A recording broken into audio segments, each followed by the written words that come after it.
Hi, Brian with Captain Cork here, and we're here with Kristopher from Hiatus. So Kristopher, tell us a little bit about Hiatus, what you do, what your products are, Thanks for the introduction, Brian. So Hiatus Tequila is a brand that I founded. I started with the idea about 5 years ago.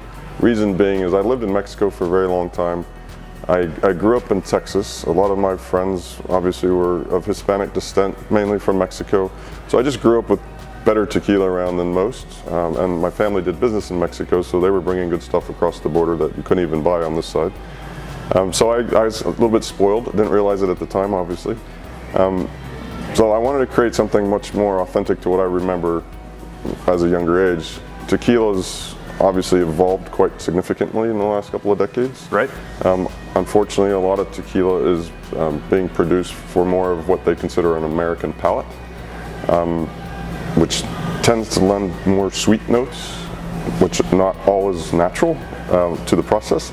So I just wanted to create something much more authentic to what I remember and what good Mexican tequila means to me. And that starts from the agave, sourcing, how you cook it, how you process it, how you do the fermentation, how many times you do the distillation. We don't put any additives in there. We're not trying to change the flavors. We're keeping it pure and simple, doing it the most traditional way that's still being in use today. And we're also working with a distiller that's actually owned by Mexicans that started it. Sure. Versus a lot of these new distilleries are owned by foreign companies. So to me, that part of it's not very authentic either. So we source our agave through our distillery, who owns about 50% of the land where their agave comes from. We're in what's called the Tequila Valley. Okay. So in the industry, some people say highlands versus lowlands. The big thing to remember there is that it's not a significant difference in actual altitude, and it starts at about 3,000 feet. So the Tequila Valley is not at sea level, sure, where some people would think lowlands would be. It's about 3,000 feet, it goes up to about 4,000 feet, but the thing about the valley is it's surrounded by mountains, and when it rains, all that mineralization washes down and settles into the valley. So the agave that we like, and what to me is more traditional flavor profile, comes from the valley. It has a lot more earthy tones to it. It's peppery, it's spicy, and that's what tequila means to me personally, and that's what I want to experience when I drink tequila. A lot of the tequilas that again, I mentioned a minute ago, have much sweeter flavor profiles. Some of that is because the agaves come from the higher altitudes, and so it doesn't get all that earthy mineralization necessarily that you would pick up from the lowlands. At the higher altitudes, they tend to be a little sweeter, just in general, because the plants have more temperature shocks throughout the day. Sure. And so they fight a little bit harder, and that produces a little bit more of a sweeter flavor profile. But that's where we source, is from the valley. What our distillery doesn't actually farm themselves. They work with 3 different farming families, and they've been working with them for decades. So we don't say we're a single estate, because it's actually 4 estates. But the control over the agave is second to none, because we don't allow any pesticides to be used. You go into our fields, they're messy. They don't look like picture-perfect Instagram fields. It's because we don't use pesticides, we don't do those kind of things. All we do is the bare minimum. You basically leave the plant alone, let it mature, and then only harvest it when it is ready to be made, which is one of the big problems the industry is facing now. Is tequila's booming, agave syrups are booming, the demand for agave is tremendous, and who wants to wait up to 9 years for a plant to mature? So some people unfortunately pull it out of the ground a little too early, ends up making a product that doesn't taste very good, and then they have to end up putting things back in there to try to enhance the flavor, which we don't want to do any of that, obviously. So we start with very tight control over the source of our agave. The second they arrive to the distillery, random samples are pulled out of the truck just to make sure if one of them doesn't meet the right ripeness, then they all go back. So there's very tight controls over the raw material, because if you start with a bad agave, then your tequila can't possibly get it in the end. All right, so let's go ahead and jump in a little bit. We're going to start with your blanco. Sounds perfect. Delicious tequilas.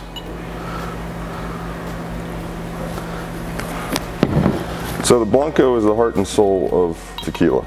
This is the most traditional way to prepare and drink tequila, is from a blanco.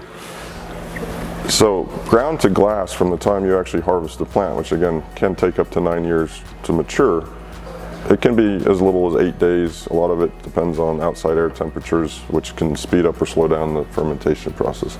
But the Blanco is the heart and soul. If you don't have a good Blanco, then your aged products aren't going to be any better, because Blanco is where it starts. So what you should experience in our tequila and any tequilas from the Tequila Valley is more earthy notes, a little bit of that peppery. It's not smoky. Some people mistake that, oh, is that smoky like a mezcal? No, it's a peppery kind of a flavor. You'll get some citrus notes in there, and part of that comes from the fact that where we distill, we're surrounded by agave fields, but there's also mango trees and lemon and lime trees, and we use open fermentation, so you get some of that cross-pollination, right? So you get some of those notes in the fermentation process. So now when it comes to the tequila face that some people have and the fear of trying a tequila, the burn that a lot of people have experienced comes down to a couple different things, but that burn is not alcohol related. I mean, there's a little bit of that because alcohol will give you that sensation, but tequila and all agave spirits, we are using the plant itself. We're not using an offshoot of the plant. We're actually using the heart of the plant to create the product. What that means is the plant has natural oils in there, and it has sweet and it has bitter. That burn, that finish that people are afraid of with tequilas, particularly not great tequilas, is from the oils, and it's a bitter oil that is in that plant. You cannot distill that out. That's natural. So if you start with good agave source and it's ripe and it has the right sugar content, etc., depending on how you cook it, all the other things that lead up to it will affect how much of that bitterness you actually experience. We took it one step further because a lot of brands will try to cut that bitterness by adding sweetness, so they'll actually add sugar, and it's usually sugar, not agave syrup, because that would change the 100% agave formula. To reduce what you experience, they'll put sweeteners in there to offset that. Now, we didn't want to do that, clearly. We want to make this natural as possible. So over about an 18-month process, we figured out a way to filter out some of those oils. It's our secret sauce, let's say. Can't say nobody else is doing it. It's not super advanced technology. It's just a matter of how to apply it, because we didn't want to strip away any of the agave flavor, because that's what tequila is all about. We want you to experience a mouthful of agave, but we just want to cut that finish that most people find uncomfortable, particularly in ones that haven't taken so much care to make sure the rest of the process is great.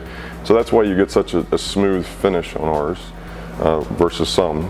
But it's not because we've cut corners, it's actually because we've spent more time to do it all right up to the point, but then that last filtration is kind of our secret. So you'd brought up earlier a number of times of distilling. How many times, and how does that affect your product? Absolutely, great question. So the regulation says minimum of 2 times distilled. So for those that understand distillation, you're stripping out obviously bad alcohol, the parts of it that you don't want, the heads and the tails, but most importantly, if you over distill, and if you look at vodka, this is why, but if you over distill, you're stripping away the flavor of the plant. So you lose agave every distillation. So while you can distill it as many times as you want, the minimum is 2. That's all we do, that's all we find that is necessary for us. There are other brands out there that triple distill. For us, you're just stripping away agave. That plant had to survive for up to 9 years to mature. All of its flavor comes from that process in the earth. Why would you want to strip that out? You've made vodka now from a plant that took 9 years to mature. So we only double distill. That's all that's by regulation, but to me, anything beyond that, you've literally started to make a vodka now. Perfect.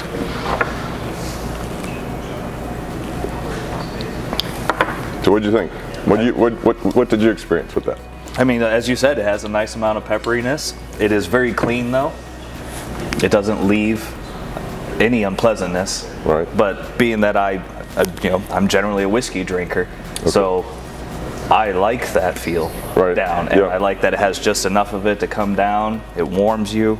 It's a delicious tequila. Thank you very much. And the word clean, I love that you said that. That's the whole idea. When you've tried our tequilas and then you compare them to some other brands out there, and certainly not naming names, you can taste the difference. You can feel that what you experience is clean because we don't put stuff in there. The regulations actually allow you to put certain things because they call it rectification. They want your product, you want your product to always look, taste the same. For us, tequila is more like wine. Like it's every time you pull an agave out of the ground, it's okay if there's some slight differences, right? If you're sourcing from the same place, it's going to be fairly similar, but when you think of how long these agave have to mature, so some tequilas don't like the thought of it's not exactly standard every single time. So there is, within the regulations, they allow certain things.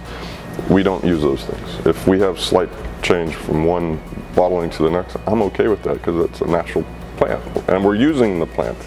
So there's a lot that goes behind that thought.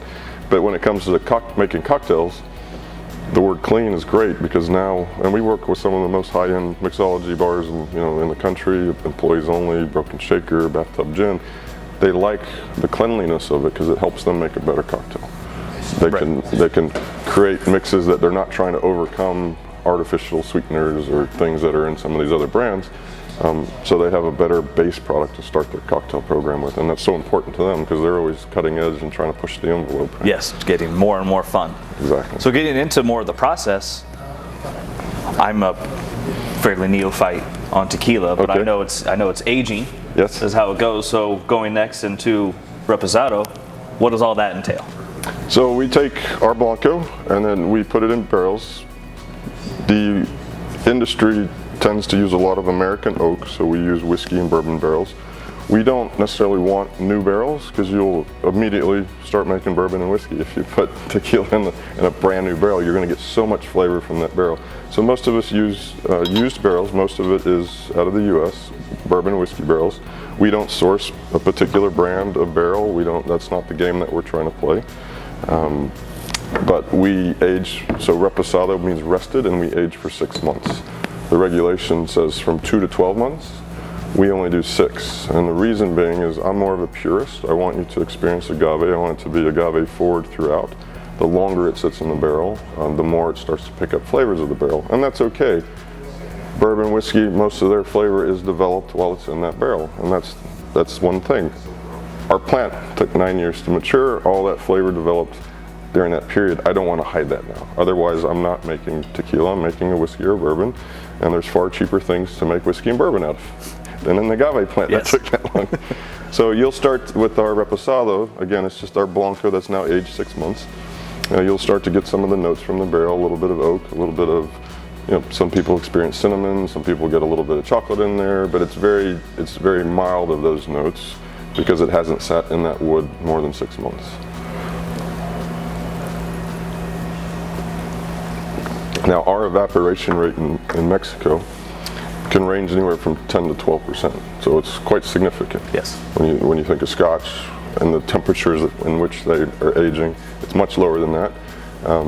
So you don't have to age as long as you would a whiskey or bourbon to start to get that mellowing to happen, because you're losing a lot through evaporation a lot quicker than they would. Right. So you start to get a lot of these notes a lot sooner than you would because of that higher temperature that we're aging our products in. And we can't 100% agave tequila, and it's important to remember, if it has to say 100% agave tequila on the bottle, otherwise it can be a mix. It can be as little as 51% agave tequila. The reason I'm bringing this up is 100% agave tequila has to be bottled in the distillery in which it was produced, otherwise you would lose control. If you bulk shipped just the liquid to the US perhaps, right, they could cut that and still call it 100% agave because the paperwork said so, but you never know what happened. So you must bottle, so you must also age there so they can have control over the process the whole time. So there's no way we could move it to a cooler climate outside of the tequila region and do anything different. It has to all be done right there, which again, the agave spirits are highly regulated. Tequila is probably the most highly regulated spirit in the world. Most people don't understand how much goes behind that, but it is significant how much regulation is around that. We don't take barrels and then re-char them. We're not trying to make a darker or more smoky or anything tequila. We want that agave forward throughout. So even with our añejo, which we'll get to next, the regulation allows up to 3 years aging, from 1 to 3 years. We only do 1 year. We want a bright agave forward aged tequila, not a very oaked vanilla cinnamon tequila. That if it was to sit there for 3 years, literally I could blind taste you against a bourbon or whiskey and you might not notice that it's a tequila. Right. Because you lose, even in the nose, you lose a lot of that agave smell. So it's a very young añejo, only 1 year old. However, we've gotten so much accolade and recognition about it because people find that, wow, this is actually a really good tequila, right? Aged tequila, it's still tequila. But it hasn't hit the whiskey side yet. It's not so aged that you lose the agave. So that got a 95 rating by Wine Enthusiast. The Reposado is about to be announced that we are getting a 90 rating by Wine Enthusiast that comes out in the May edition, so it'll be released in April, so that's not out there yet, but we were just informed. The Reposado, which we just tasted, also got a gold medal at the San Francisco World Spirits Competition. And the other two both got silver medals, so we're quite proud as a baby little tiny brand that we're getting so much recognition. And then as such, because we're being recognized as such a clean, authentic flavor profile, we're not maximally aging, we're not trying to be a bourbon or a whiskey. We're getting a lot of recognition from the trade and then obviously from the consumer trade as well. So Esquire named us one of the top 29 spirits, which was interesting because they named all three of them as a top 29 spirit the year we launched. And also, you know, Maxim magazine, Wine Enthusiast later called us one of the top 100 spirits. So yes, our añejo was recognized as one of the best to make a margarita with. Now to me, the margarita is an interesting cocktail. It's the #1 cocktail in the United States still. A little known fact that we consume more tequila here than Mexico does. Obviously our population is much greater. So with our añejo, again, we've only aged 1 year. We could go up to 3, didn't want to make a bourbon, so we decided to stick with 1. It's gotten a lot of recognition as being a very agave-forward añejo, which is hard to find because most brands out there will probably be in the 2.5 to 3 year mark. It's interesting, you should always start, if you're going to try a new brand, even if you're an añejo or a reposado drinker, I always say try the blanco first. Sure. Even if it's just a sip, drink it neat, room temperature. The first sip, ignore. The second sip, so everything should be open up and more accepting of what's coming. But if the blanco is not good, there's no way you're going to get a great añejo. So if you ever try a brand, selections, and you see that, oh, the añejo is really good, but the blanco stinks. Man, now maybe you just don't like blanco because it's too agave and it's too, some call it strong, but it's too, you know, agave forward. But there's no way to age it to perfection. Aging gives it more complexity than what it starts as. It gives more aromas, but remember, most of that's coming from the barrel, not from the actual spirit itself. It's that interaction between the spirit and the oak that creates these flavors that we interpret as a vanilla or a cinnamon or a chocolate. It's light, bright, agave forward. It's not syrupy. You should experience much more oak now than the Reposado for sure. More of the vanilla notes and all that. It's again all natural through the process. So bottoms up. People ask me all the time how to try our tequilas, what kind of cocktail to make with our tequilas. That's a cocktail for me. With our tequilas, particularly, especially our añejo. Neat, room temperature. If you want to chill it a little bit, but the more you chill, the less of the aromas, the less of the flavors you'll get. Some people will prefer that. They want less of everything in that experience. But I always say at least try it neat once. And again, not the first sip, but the second sip, you'll get a better sense. So hopefully you had 2 sips. What did you think of our añejo? I can definitely pull out the cinnamon. It does have a nice little touch of sweetness, Yep. but it's not anywhere near overpowering or cloying. It doesn't coat your mouth, Right. Which is, again, I'm going to fall back to the word clean again. Right. It's just nice, easy drinking. It's delicious. Thank you. You can't go wrong with it. It's Words that ring loud in my ears, so thank you very much for trying it all, obviously. So you had brought up the nom number before, identifying the distiller. If someone wants to look up noms, what's the best way to do that? So there's an app called Tequila Matchmaker or Tequila Match. You get in there, you can put by brand name, you can put by nom. You'll see what I mentioned earlier, that there's a lot of distilleries that make multiple brands. The good thing is that they tell you where the agave is sourced, they tell you how it's cooked, how it's processed, is it in an autoclave, oven, diffuser. So you can learn a lot standing in the tequila aisle, just looking at that and deciding who do I want to work with. And then once you start to get to know some of the different noms, like 1137 La Cofradía, there's other brands that you might say, oh, well, I know Hiatus is a great brand that comes out of there. Maybe I'll try some of their other ones. I wanted to work with them because when I lived in Mexico, I predominantly drank their house brand, which is called La Cofradía, named after them. And I love the flavor profile. I'd actually visited the distillery in 2007 just out of pure interest to see where does this stuff come from, and I fell in love. It's exactly what you want to think of as a romantic distillery, on the side of a mountain, outside of downtown Tequila. It's just a beautiful place, and I always recommend people should go down and visit. But yes, Tequila Match is a great tool to use. You can learn a ton. The people behind that are very knowledgeable about tequila and all the different production methodologies and farming, some of the issues that we all face in the industry. So I highly suggest it. Those of you that also like user ratings, there is a side for the consumer where you can put in your tasting notes and share it with other people, so that way people can come together and you can figure out different brands that work out with what you like. So that's a fun thing on there too. So totally, we support knowledge, because the more we know, right? And know what not to do. So, shall we do a final toast, everybody? It's been a pleasure spending some time. Thank you for joining us. Thank you. Cheers.